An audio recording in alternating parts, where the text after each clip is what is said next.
हाँ भाई, तो बात करते हैं ज़रा। तो ये तो रीडिंग आ गई तुम्हारे पास, ठीक ही।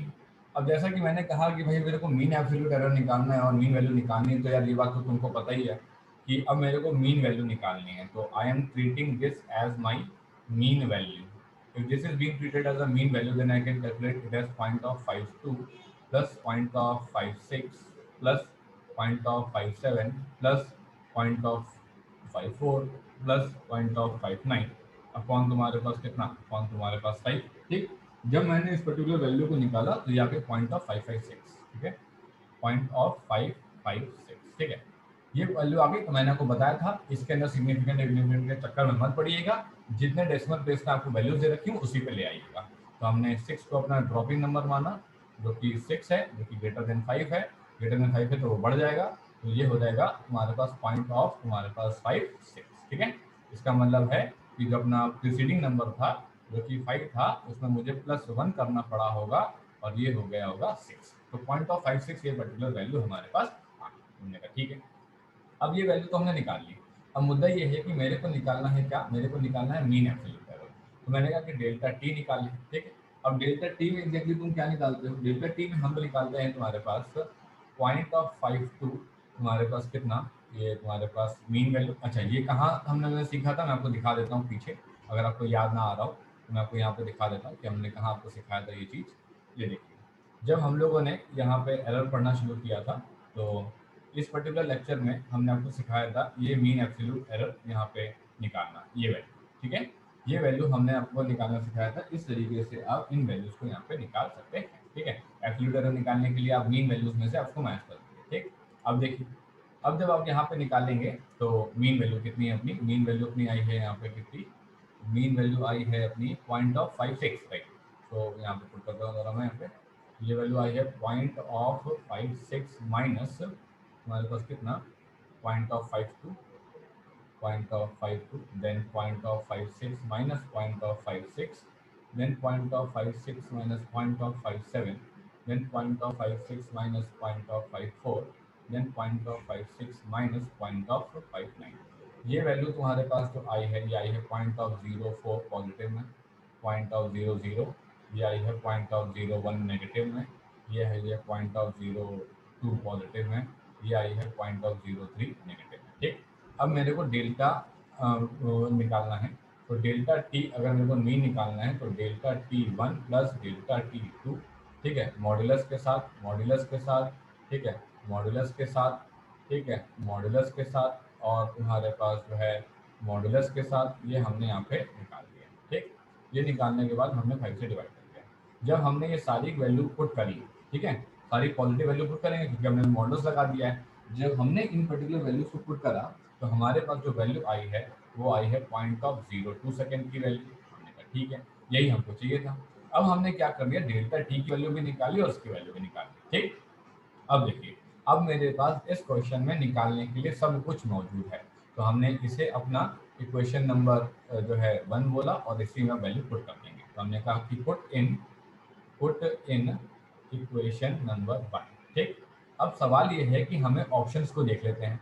इन्होंने कहा the error in the measurement of R is 10%, the error in the measurement of T is your 3.57%, ठीक है, error in the measurement of T is 2%, error in the determined value of G is 11%, ठीक है। अब हमसे क्या क्या पूछा है, इसने कहा कि क्या हमको जो है एक एक पार्ट सारा सॉल्व करना चाहिए। तो इन्होंने कहा कि देख लेते हैं जरा, हम तो एक बार सॉल्व कर रहे हैं, हम देख लेते हैं क्या क्या आंसर आता है। तो सबसे पहले तो हमने यहाँ पे पुट करा, तो delta G upon G into तुम्हारे पास 100, ठीक है, डेल्टा आर प्लस तुम्हारे पास स्मॉल डेल्टा आर अपॉन तुम्हारे पास R minus of R into 100, ठीक, 2 इंटू डेल्टा टी अपॉन तुम्हारे पास टी इंटू 100। पुट करना है यहाँ पे वैल्यू, या वैल्यू पुट कर देता हूँ मैं। क्या क्या वैल्यू दे रखी थी यहाँ पे, वैल्यू दे रखी थी 1 1 60 और 610। तो इसने क्या पुट किया, 1 प्लस तुम्हारे पास 1 और ये 60 माइनस तुम्हारे पास 10 इंटू तुम्हारे पास 100 plus 2 into point of 02 upon point of 56 into तुम्हारे पास 100, ठीक।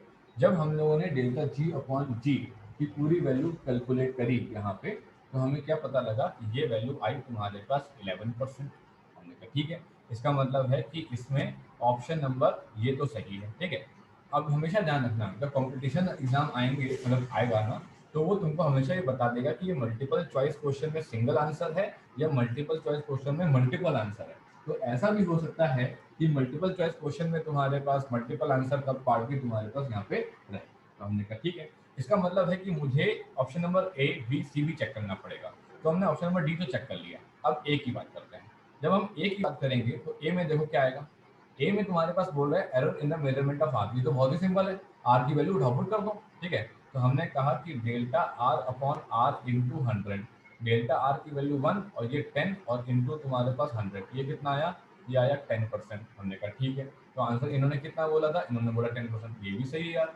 फिर error in the measurement of T पूछा है, हमने कहा टी निकाल देते हैं, अभी तो निकाला। तो इन्होंने कहा कि डेल्टा टी अपॉन तुम्हारे पास टी इंटू 100, ये हो गया 0.02 0.56 इंटू तुम्हारे पास 100। जब हम लोगों ने इसको पर्टिकुलर कैलकुलेट किया तो ये भी हमारे पास 3.57% वैल्यू आ गई। हमने कहा फिर तो ये भी सही है। तो इसका मतलब है ए भी सही है, बी भी सही है, सी सही नहीं हो सकता क्योंकि बी सही हो गया है। तो इस पर्टिकुलर क्वेश्चन का आंसर क्या बनेगा, इस पर्टिकुलर क्वेश्चन का आंसर बनेगा तुम्हारे पास क्या, ए बी एंड तुम्हारे पास क्या। तो this would be the correct way of solving this type of problem. बात समझ आई। बिल्कुल चिंता ना करिएगा, स्कूल एग्जाम में नहीं आएगा। इतने बड़े बड़े क्वेश्चन अगर वो दे देंगे तो आप 1 घंटे में एक ही सवाल कर पाओगे, ठीक है।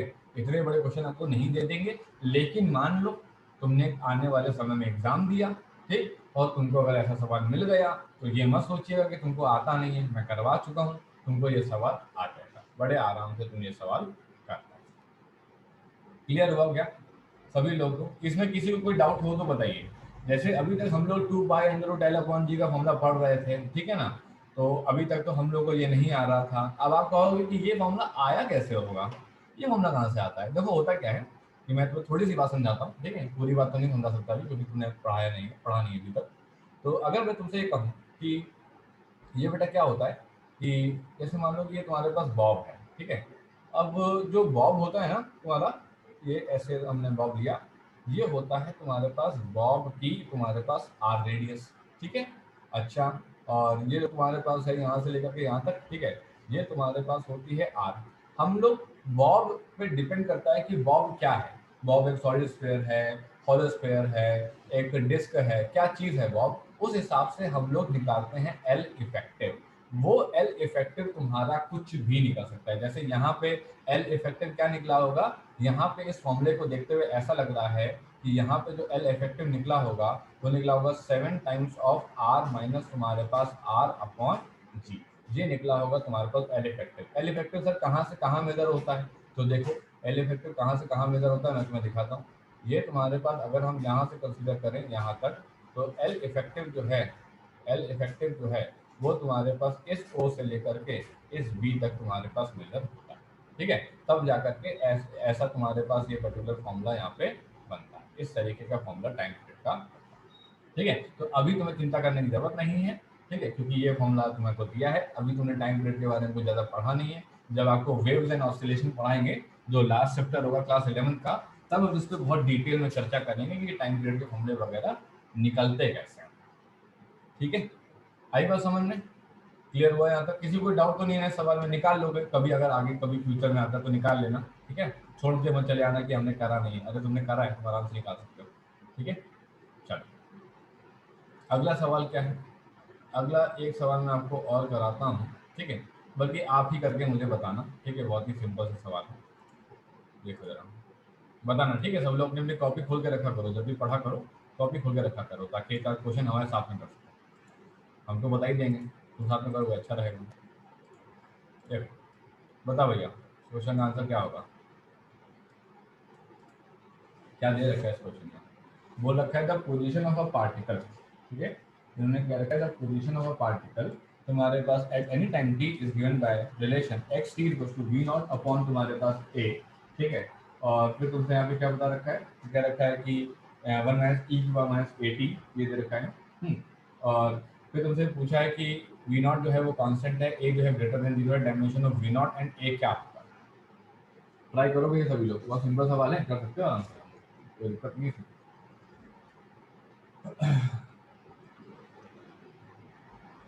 हाँ भाई, पोजीशन ऑफ पार्टिकल दे रखा है टाइम टी।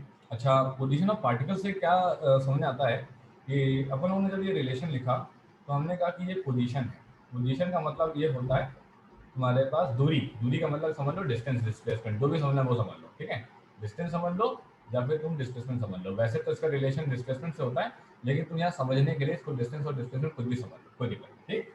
इसने कहा ठीक है कोई दिक्कत नहीं, चलो आगे देखते हैं। तो इसने कहा कि यार वी नॉट अपॉन तुम्हारे पास A one minus exponential of minus of the A into T, okay. अब बात को समझना, तो क्या पूछा इसने, इसने कहा वी नॉट का डायमेंशन बताओ और ए का डायमेंशन बताओ। हमने कहा कि एलएचएस का डायमेंशन बताओ। इसने कहा एलएचएस का डायमेंशन का मतलब है कि आप इसका डायमेंशन पूछ रहे हैं क्या। अच्छा ये क्या लिखा होता है, इसको बोलते हैं कि पोजीशन इज आ, इसको बोलते हैं, ये जो ये मैथमेटिक्स होती है, मतलब मैथमेटिक्स फॉर्म होती है, position as a function of time. मतलब ये है कि जैसे सपोज कि मैं यहाँ पे हूँ, ठीक है, और मैंने कहा कि मेरा जो एक्स टी है वो मेरा 5t है। 5t मतलब at time t equals to 1 second पे मैं x इक्वल्स टू 5 मीटर की दूरी पे हूँगा। At time t equals to 2 second पे मैं x इक्वल्स टू 10 मीटर की दूरी पे हूँगा, और जैसे जैसे समय बढ़ाते जाओगे वैसे वैसे मेरी दूरी बढ़ती जाएगी। इसे बोलते हैं position as a function of time, ठीक है। चलो अच्छा, तो अब अगर इसकी बात करें, अब कोई कहेगा कि ये एक्स टी लिखा हुआ है तो मैं एक्स का डायमेंशन भी लिखूंगा, टी का लिखूंगा, नहीं नहीं नहीं नहीं नहीं, ये position as a function of time लिखा हुआ है सिर्फ पोजीशन ओनली, है सिर्फ पोजीशन, मतलब you can consider only meter, ये टाइम से इसका कोई मतलब नहीं है, टाइम से इसका कोई मतलब नहीं है, इसको लिखा है position as a function of time. यहाँ पे बच्चों से गलती क्या होती है, वो एक्स का डायमेंशन भी लिखेंगे और टाइम का डायमेंशन भी लिखेंगे और क्वेश्चन गलत हो जाएगा, यहीं पे क्वेश्चन गलत हो जाएगा आपका, ये नहीं करना किसी भी हाल में, ठीक है, ये किसी भी हाल में आपको यहाँ पे करने का नहीं। इसने कहा ठीक कोई दिक्कत नहीं।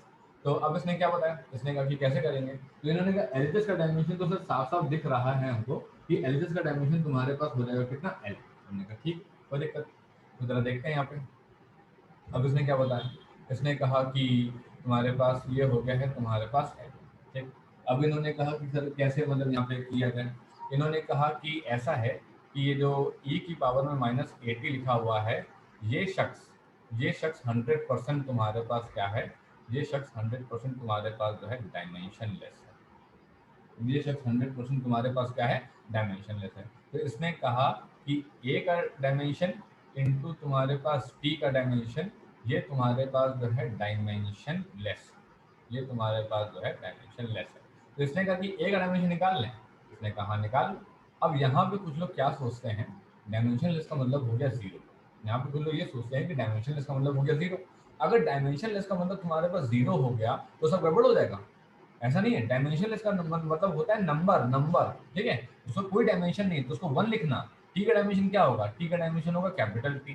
तो ए का डायमेंशन कितना हो गया, ए का डायमेंशन हो गया तुम्हारे पास टी माइनस वन, बात समझे, ए का डायमेंशन हो गया तुम्हारे पास कितना, टी माइनस वन। हमने कहा ठीक है, इसका मतलब ये हो गया कि तुम्हारे पास आरएचएस की अगर मैं बात करूँ तो आरएचएस में वी नॉट अपॉन तुम्हारे पास ए है, वन माइनस ई की पावर माइनस 80 है। इन्होंने कहा हमारी तुमसे तो कोई उम्मीद ही नहीं है, तुम तो डायमेंशन लेस हो, तुम तो निकल लो, ठीक। इन्होंने कहा तुम आ जाओ, ठीक है, तुम्हारा डायमेंशन क्या होगा, इसने कहा कि तुम्हारा डायमेंशन वी नॉट अपॉन तुम्हारे पास ए का डायमेंशन वही डायमेंशन होगा, ये तो कि आरएचएस हैं, जो कि तुम्हारे पास एक्स तुम्हारे पास टी का डायमेंशन होगा, ठीक है, जो कि तुम्हारे पास एलएचएस है। इसने कहा ओके ठीक है, कोई दिक्कत नहीं, बढ़िया यार, कोई दिक्कत ही नहीं हमको। इसने कहा ठीक ले आओ फिर। तो इन्होंने कहा कि वी नॉट का डायमेंशन अपॉन तुम्हारे पास ए का डायमेंशन इज इक्वल टू तुम्हारे पास एक्स टी का डायमेंशन, ठीक।